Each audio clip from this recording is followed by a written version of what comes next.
Ar prātu es visu saprotu, darbībā slinkoju. Es esmu izvirzījis, protams, sev, ka veselība ir mana lielākā bagātība. Tieši tāpat kā maniem ģimenes locekļiem, visiem cilvēkiem, kuri man ir superdārgi, kurus es ļoti mīlu, ka tā ir veselība pati galvenā. Jā, mums ģimenē, visos godos vai arī savējo lokā vienmēr visi tosti vai runas ir par veselību, jo tā mums ir prioritāte, un mēs to ļoti labi saprotam, un es arī ar prātu to saprotu. Bet dzīvē ir tā, ka bieži vien mēs tomēr nodaram sev pāri, un tad viņi kaut kur aizbīdās otrā plānā, jo priekšplānā izvirzās atbildība, darbi, dzīves notikumi, un tad tur kaut kur tas tā pazūd. Bet tā mana ideālā recepte ir balans. Balans starp to, ka es tomēr neaizmirstu par sevi, ka es tomēr rūpējos par sevi, jo savādāk jau es nevaru īstenot tos savus kaut kādas lietas, ko es gribu dzīvē darīt un piedzīvot visu kaut ko, jo, ja tev nav veselības, tev vairs nav nekā. Tāpēc, jebkurā gadījumā veselība man ir uz piedestāla, tas ir pats galvenais, bet dažkārt nepietiek spēka, jaudas to atcerēties kā tādu primāro. Un tad tas ir tāds tā kā koks ar diviem galiem. Patiesībā sakot, ir tā, ka es ļoti ieklausos savā ķermenī. Ļoti. Tas ir laikam, tā ir man tāda viena laba īpašība, ka es tomēr sev uzticos pati. Un, ja nav nekādu tādu lielu iekritienu, ja nav kaut kādu sāpju, ja nav kaut kādu tādu lielu bažu, tad es eju, daru savas lietas, un varbūt man tā veselības viss tas aspekts paliek otrā plānā. Bet līdz ko es redzu kaut kādu sarkano lampiņu, vai es redzu, ka kaut kas nevirzās kā vajag, vai ir kaut kāda sāpe, baža, uzmanība kaut kam savā ķermenī, tad gan es tomēr reaģēju un uzreiz. Tā ir tāda man laba īpašība. Un tad es vai apmeklēju kaut kādu konkrētu speciālistu, vai es pievēršos tam, kam man vajadzīgs, nezinu, tur labākam miegam vai kustībām vai kaut kam. Tad es reaģēju, bet nekad man nav bijis tā, ka tas ir tāds tā kā galvenais, kam es tikai sekoju. Un ko es tad ikdienā daru? Vienīgais, ko es atļaujos, tas ir ūdens aerobika, ko es daru jau gadiem. Es nezinu, gadus 10 jau vai 15 jau, ko es daru apmēram 2-3 reizes nedēļā. Un ja man tas grafiks izjūg, tad es diezgan pārdzīvoju, jo man nav citu tādu ļoti lielu fizisku vai sportisku aktivitāšu, diemžēl nav, jo skriet man galīgi nesimpatizē, tas nav man. Un arī nav tāda sporta veida kā hobija, kas man ļoti aizrauta, bet šī ūdens aerobika, tas ir kaut kas, kas man patīk dīvainā kārtā, jo vispār no ūdens es baidos. Tas tāpēc ir ļoti dīvaini, bet savukārt tieši tam ķermenim laikam tā ir tāda vieta un vide, kurā es relaksējos, kurā man nav tajā brīdī nekā cita lieka, un tas ūdens man tur, un man arī šīs fiziskās aktivitātes nesagādā tā kā liels mocības, un respektīvi tāpēc es to izbaudu, un man ļoti patīk, un jo vairāk gadus es dodos uz šīm nodarbībām, jo vairāk es esmu pie tā pieradus, un tas ir tā kā daļa no manis, tā kā man ļoti tas patīk. Man diezgan bieži intervijās vai arī kādi speciālisti raugās, vai arī pat radinieki, kāds ir kādreiz kaut ko teicis, varbūt tu vari tā mierīgāk, ja tas tev tā, varbūt sagādā kaut kādus bezmiegus vai stresus, bet man ir viena atbilde. Otrs cilvēks nevar būt es, un es vislabāk zinu, kas man sagādā prieku. Un, respektīvi, visa tā apstāšanās man dara tieši pretējo. Mana enerģija, mans dzīvesprieks ir šī jauda, šī kustība, šī enerģija. Un man tas tieši palīdz, nevis otrādāk. Un citam cilvēkam, kurš ir varbūt pēc savas molekulas veidots citādāks un pēc savas pieredzes un pēc apstākļiem, kādos viņš ir citādāks, viņam grūti mani saprast, tāpat kā man citus grūti saprast. Un mēs varam tikai empātiski vai toleranti pieņemt, bet patiesībā nevaram dzīvot citu cilvēku ķermenī. Un manā ķermenī man ir labi ar šīm aktivitātēm un nevis tieši otrādāk. Jo līdz ko tad es varbūt man kaut kādi dzīves posmi bijuši tādi lēnāki vai kaut kur es esmu varbūt domājusi, ka es varētu sevi saudzēt, man tieši tas rada negatīvu visu aspektu. Tāpēc katram vienkārši jāpazīst savs ķermenis, savs prāts un jādzīvo nevis pēc citu receptēm vai pēc tā, kā varbūt ir pieņemts vai kā vajadzētu vai kā domā speciālists. Jādzīvo pēc savas sirds un prāta izjūtas, pēc tā, kā tavs ķermenis jūtās labi. Un to nevar pateikt neviens cits. Es arī kā mamma nevaru pat savam bērnam to norādīt. Es varu tikai iedot kaut kādus virzienus vai padomu vai pateikt, kā ir, bet bet patiesībā es nekad nevarēšu būt viņa ķermenī. Un ļoti vērts ir ieklausīties sevī. Un man liekas, ka tā ir tā atslēga uz kaut kādu labu pašsajūtu. Un būtībā 80 vai 90% es jūtos izcili labi tajā savā draivā, savā enerģijā. Un citiem to grūti saprast, bet man tā tiešām ir tieši labi.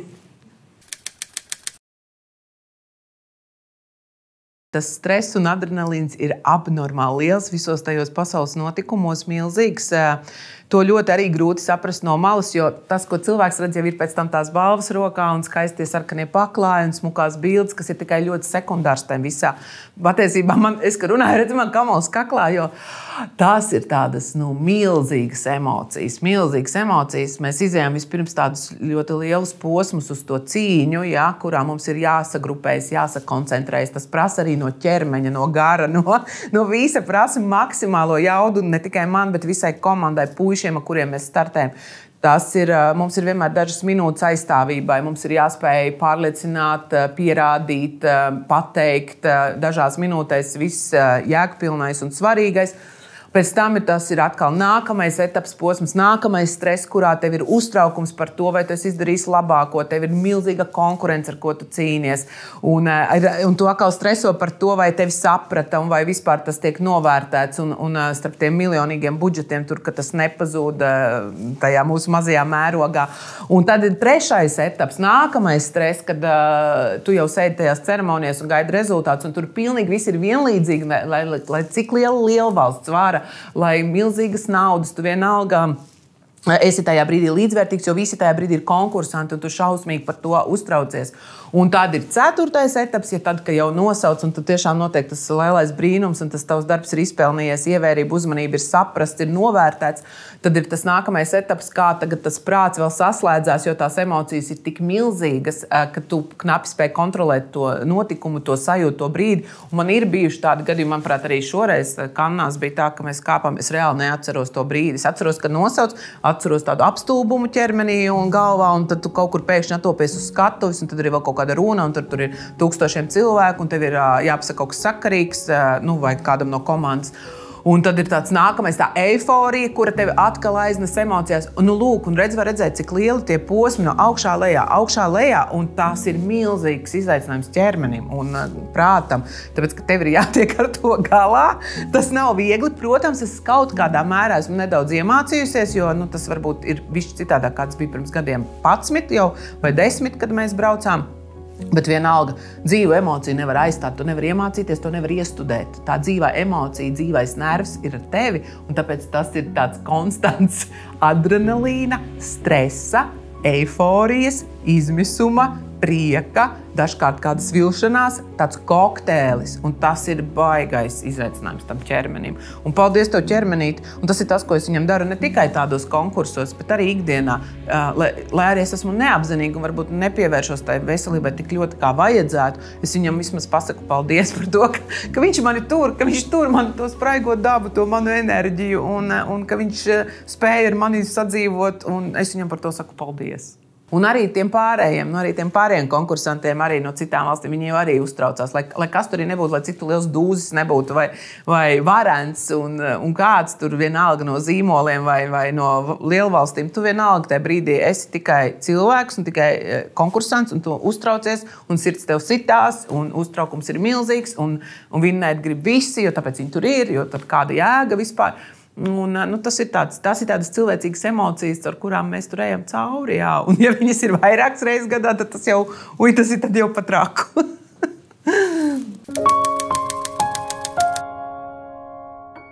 Viens tajā manā darbā tas ļoti grūtais izaicinājums, tas, ka mēs strādājam paralēli uz priekšu. Ir tā kā tu veic tekošos darbus vai, piemēram, strādā jūnijā, bet patiesībā tu jau strādā arī jau decembrim vai septembrim. Un man ir tādas dienas, ka darba dienā, ka man ir, piemēram, 5-6 sapulces, katra par citu tematiku, pilnīgi citiem mērķiem, citiem notikumiem. Un tev ir konkrēti jākoncentrējas uz visiem. Un tāds tā kā multitaskings ļoti grūti tas ir. Un es tiem jaunajiem cilvēkiem, kas nāk praksēs vai izvēlās manā nozarē strādāt, vienmēr saku, ka ir jābūt stiprai veselībai. Es to vispār akcentēju, kad arī lasu producēšanas kursu, lekcijas. Es vienmēr saku, stipra veselība numur 1 un dzelzs nervi patiesībā. Tāpēc, ka savādāk tā industrijā īsti nevar, jo viņa pieprasa būt tādam multitasking cilvēkam un strādāt paralēli dažādos mēnešos, dažādos gadalaikos ar dažādiem cilvēkiem, ar dažādiem grupējumiem, ar dažādiem notikumiem un dažādiem mērķiem, kas ir jārada. Tāpēc tā dažādība rada arī to stresu, kas ir klātesošs. Un līdz ar to tas ir grūti, izaicinoši, un tāpēc tādai par sevi ir jārūpējas. Un to es arī stāstu tiem jauniem. Par sevi ir jārūpējas. Un te nu lūk, mēs nonākam pie tās jautājuma atbildes, ko tu man jautāji. Kā tad es rūpējos? Jo man nav viena alga. Respektīvi, es nenodzenu sevi līdz izmisumam, lai pēc tam no manis nekas pāri nepalikt. Jo tad jau es nevarēšu īstenot ne tos savus darbus, ne savus projektus, ne sasniegt kaut kādus savus sapņus vai sajūtas, ko es vēlos. Ka, lai gan es esmu cilvēks, kurš vispār neuzstāda mērķus un sapņus, es vienkārši eju pa ceļiem, kur mani ved. Un tas ir skaisti. Bet tajā pašā laikā es jau nevarētu, ja man nebūtu tās stiprās veselības. Tāpēc es par sevi tomēr arī rūpējos. Un, ja jautā, kā, tad tas ir kaut kas ļoti elementārs. Ja man vajag izgulēties, es varu atslēgt telefonu, varu palikt dienu mājās, vispār neatbildēt, jo es zinu, ka es esmu atbildīga, es visu izdarīšu pēc tam. Es eju uz kīnos, varu iegāzties dīvānā ar saviem mīļiem cilvēkiem, padusēs vai pati padusītē kādam un vienkārši neiziet no mājas. Es varu gatavot garšīgu ēdienu vai gaidīt, ka kāds no manējiem palutinās mani un uztaisīs. Varu doties pastaigās. Ļoti primitīvas, elementāras lietas, kas katram cilvēkam būtībā sagādā labsajūtu.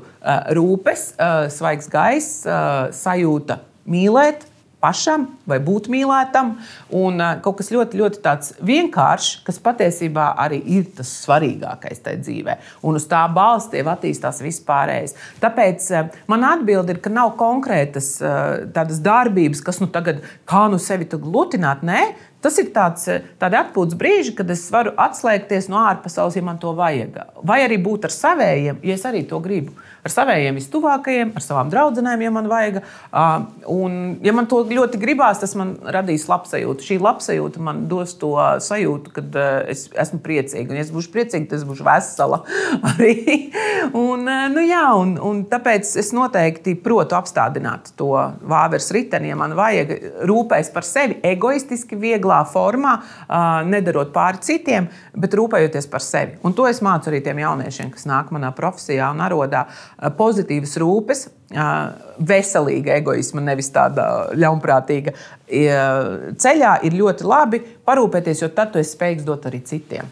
Man pat liekas, ka šoreiz mūsu jaunais projektiņš Botāniskais skatās ir tieši par šo tēmu, jo es ļoti, kā es saku, skautoju un skatos, kas ir sabiedrībā. Jo no malas mana nozara varbūt daudziem liekas, ir tādā Latvijas mērogā vienāda, bet, kad es braucu uz tiem pasaules konkursiem, es katru gadu redzu un jūtu, cik ļoti viss mainās. Katru gadu sabiedrībā, jo visi izmaiņas ir bijušas liels, un respektīvi notikumiem arī ir jāmainās. Un šobrīd tie cilvēki ir tik ļoti noguruši no tās informācijas pārbagātības, no tās stresa, no neziņas, no viss, kas mūs ietekmē ārējos apstākļos.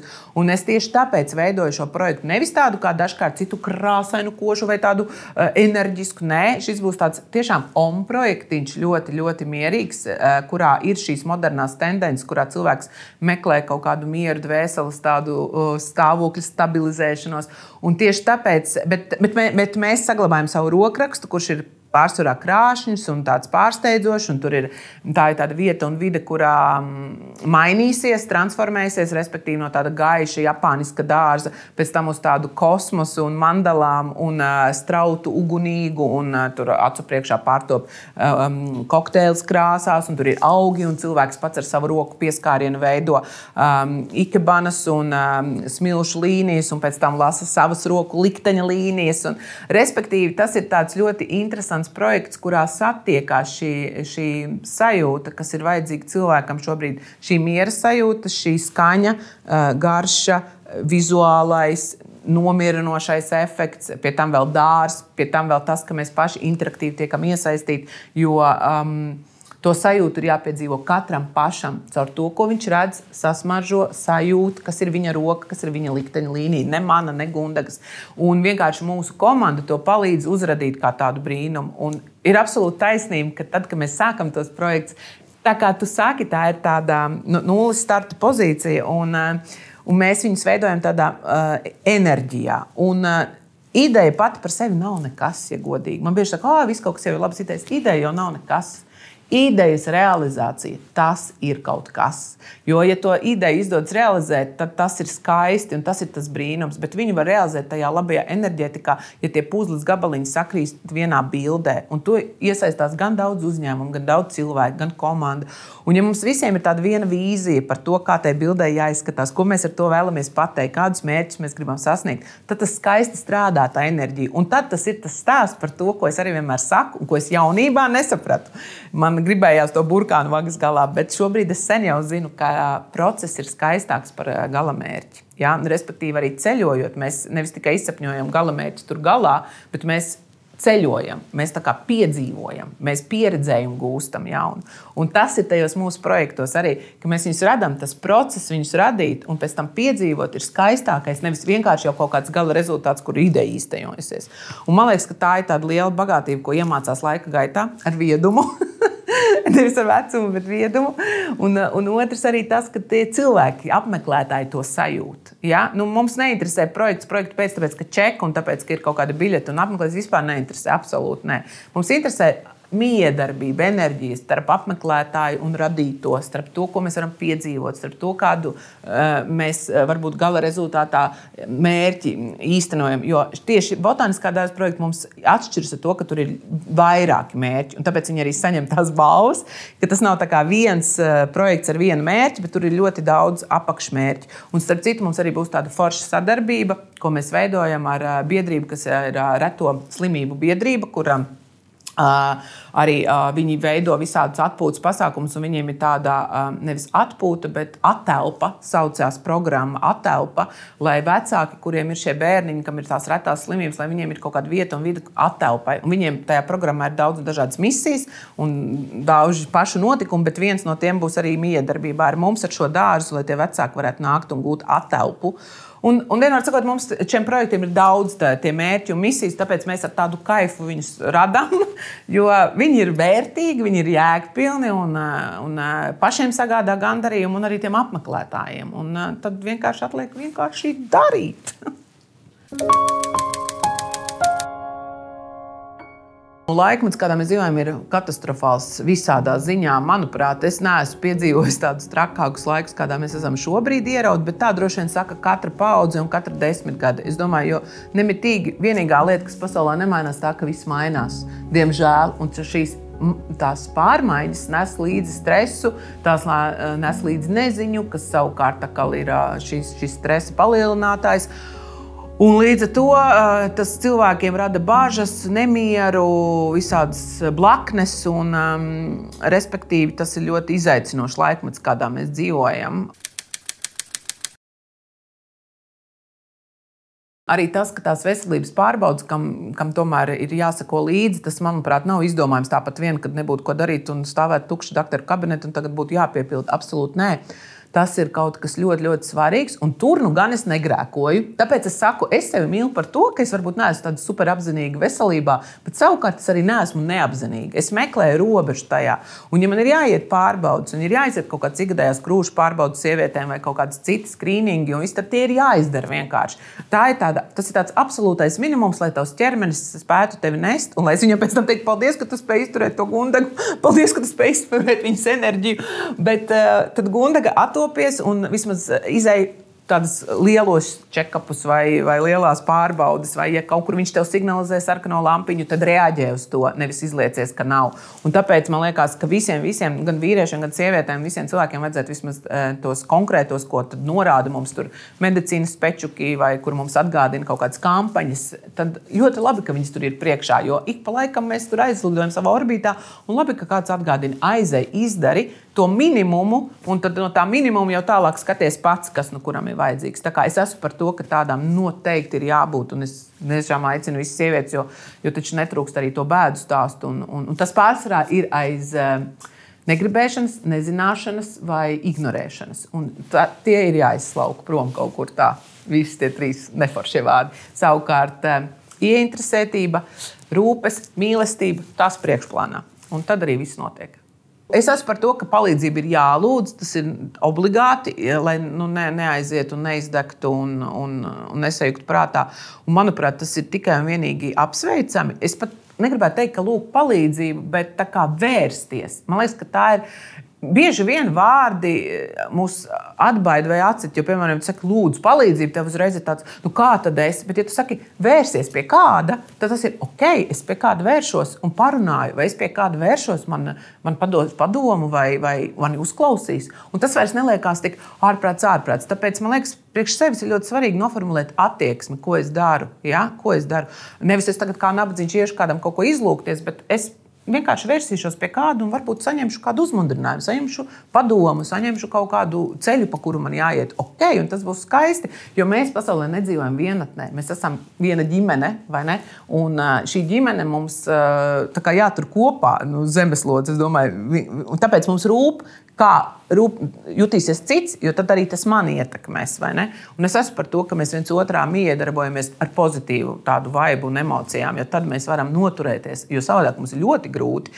Un jo tu vairāk aizcer durtiņus, jo tev paliek arvien grūtāk, tāpēc, ka cilvēks tā ir radīts, viņš dzīvo sabiedrībā un tādā komunā, nevis pilnīgā vienatnē, kaut kādā orbītā vai planētā. Ja? Un to tāpēc ir jāņem vērā. Tāpēc es esmu par to, ka šajā grūtajā laikā tiešām pēc iespējas vairāk vēršamies viens pie otra, uzmundrinam viens otru, raugamies, kā iet, neuzbāžamies, jo tā ir otra galējība, neuzbāžamies ne ar saviem padomiem, ne ar savām kaut kādām receptēm, nedarēs vienam viena. Absolūti es par to, ka nedara viena recepte, jo tu nevari būt cita kurpēs, tev nav to apstākļu vai tā burbuļu, kādā ir tas cilvēks, bet tu vari vienkārši uzraudzīt viņu, tu vari skatīties, ja kaut kur kaut kas notiek ne tā, kā vajag, tad vienkārši reaģē un skaties, kāda pieeja vai ceļš jāmeklē pie kuras dvēseles vai pie kura cilvēka. Neuzbāzies viņam ar tādu savu gatavo receptu, kas tāpat visiem nedarēs. Ir bijuši man arī saistībā ar veselību kaut kādi ne tie skaistākie dzīves brīži. Un vispār es arī mentāli esmu sapratusi, ja man redzes, esmu tāda dāmīte, kurai ļoti patīk pucēties. Ne jau katru dienu, nē. Es staigāju arī treniņbiksēs, esmu nogurusi, negribu kādreiz uzkrāsoties vai kā. Un ok, es sev to ļauju, to daru, kad es kaut kur eju, es gribu sapucēties, tā ir mana labsajūta. Un līdz to es esmu tāda, tautas valodā runājot, modņica. Un tad, kad man sāk absolūti neinteresēt mode vai man ir vienalga, es jūtu, ka kaut kas nav labi. Tas man ir tāds labs signāls. Un tā man laikam tādā dziļākā mazā brīdī ir bijis viena reize, kad es sapratu, ka man ir vienalga, un tad tā bija tāda sarkanā lampiņa, ka augs gundega nav labi. Ja reiz tev vairs neinteresē pucēšanās vai kaut kas, tas nav labi, jo tā vairs neesi tu. Un tad es aizmirstu, tas bija ļoti daudz gadus apkārt, man liekas, gandrīz kāds 17, 18 vai pat 20. Un par laimi tā nav atkārtojies, bet tagad es arī to zinu, kad man ir jāķer tas sarkanās lampiņas signāls. Un ja man gribās sapucēties, redzēt tā pie tevis ar sarkanām lubām, ir ok, tad ar manī viss ir kārtībā. Tādas elementāras lietas, kas tikai man piemītošas, ja? Citam tas tā nav. Un tad ir kaut kādi brīži bijuši, es pat atceros, kas bija vienā konkursā, kurā mēs pirmoreiz saņēmām zeltu tur pasaulē laikam, un man sākās kaut kādas tādas milzīgas veselības problēmas, un es domāju, tas bija Milānā, un man likās, ka tas varbūt ir no tā milzīgā stresa. Es to norakstīju stresu, bet patiesībā sakot, nē, tā bija kaut kāda baktērija, kas manī bija trāpījusi, un es biju kaut kādās milzīgās temperatūras svārstībās, knapi atlidoju, nesapratu, kas vispār notiek. Tuvinieki bija uztraukšies, nāca daktars viens pēc otra, mājā man bija kaut kāds 40 grādu temperatūras, neviens nesapratu, nekritās. Tad es nonācu ātrajā palīdzībā, un tad tur izmeklējumos un beigās tur atrada bija kaut kāda vaina un baktērija, ko es pat nebūtu iedomājusies, ja? Un respektīvi man tas tā apstādināja kaut kādā mērā.